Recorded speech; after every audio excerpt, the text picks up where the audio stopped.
It was past midnight. The small roadside diner sat at the edge of town, its neon sign flickering against the cold November wind. Inside, only one person remained.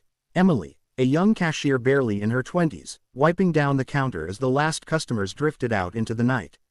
She was new to the job, still trying to find confidence in the long, lonely hours that came after closing.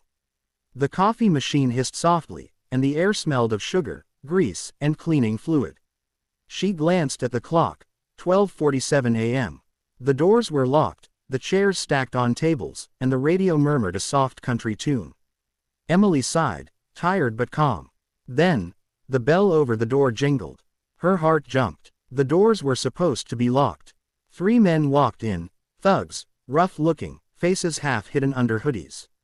One had a cigarette dangling from his lips, another twirled a chain between his fingers. The smell of alcohol hit her before they even spoke. "Hey, sweetheart," the first man sneered. "Didn't know you were still open." Emily's hands trembled as she backed toward the register. "We're closed. You'll have to come back tomorrow." They laughed. The sound wasn't friendly. "Oh, don't worry," the tallest one said. "We just wanna talk." One of them slammed his hand on the counter, hard enough to rattle the napkin holder. Emily froze. The diner that had felt so familiar now felt like a cage, 4 walls and no exit. The parking lot outside was empty, or so she thought. She didn't know that 6 motorcycles sat just behind the diner's service alley, their chrome frames catching faint moonlight. The men who owned them, the Iron Dogs MC, a local biker group known more for their loud engines than their tempers, had stopped by for a late dinner just an hour ago. They'd eaten, laughed, paid their bill, and told Emily she reminded them of their little sister. She'd smiled shyly as they left.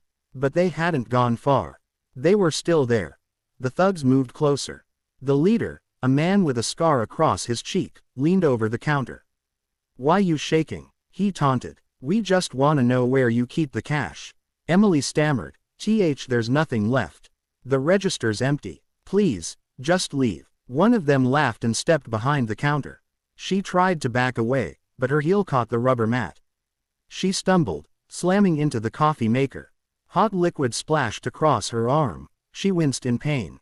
"Look what you made me do," the thug growled. He grabbed her wrist. Her eyes darted toward the door, but the nearest phone was by the wall, 10 feet away. No escape, no help. The leader's voice dropped to a whisper, ugly and menacing. "Why don't you calm down, sweetheart? Maybe we can have a little fun before we go." Tears welled in her eyes. Her voice broke. "Please, stop. Please." Outside, in the alley, a faint sound cut through the cold air, the metallic click of a lighter. A figure leaned against a motorcycle, lighting a cigarette. The flame flickered across his face. Bear, the Iron Dog's road captain. He frowned, hearing something faint, a sound that didn't belong, a woman's cry. He straightened. "You guys hear that?" From the shadows, another voice answered. "Yeah, that's the girl from the diner." Bear crushed his cigarette under his boot. His jaw tightened. "Mount up." The sound that followed shattered the quiet, the deep growl of 6 Harley engines roaring to life. The air trembled. Headlights flared like angry eyes. Inside the diner, the thugs froze. "What the hell is that?" one muttered. Emily looked up, hope flickering in her terrified eyes as she heard the thunder outside. The leader snarled, "Stay quiet." He turned toward the door, but it was too late. The door swung open, and the night poured in. The Iron Dogs stepped in, 6 men in black leather, patches glinting under the diner lights. Bear led the way, his face carved in stone. Behind him were Tank, Ghost, Diesel, and 2 others. The leader of the thugs spat on the floor. "What's this? Halloween came late." No one laughed. Bear's eyes locked on Emily. She was shaking, cornered behind the counter, tears streaking her face. That was all he needed to see. "Step away from the girl," Bear said quietly. The thug smirked. "You don't tell me what to do, Grandpa." Bear didn't move. His voice grew lower, colder. "Last chance, son. Step away." The thug laughed and swung his chain. It hit Bear's chest with a metallic snap. The biker didn't flinch. Then, chaos. Tank grabbed the thug's arm and twisted it until the chain clattered to the floor.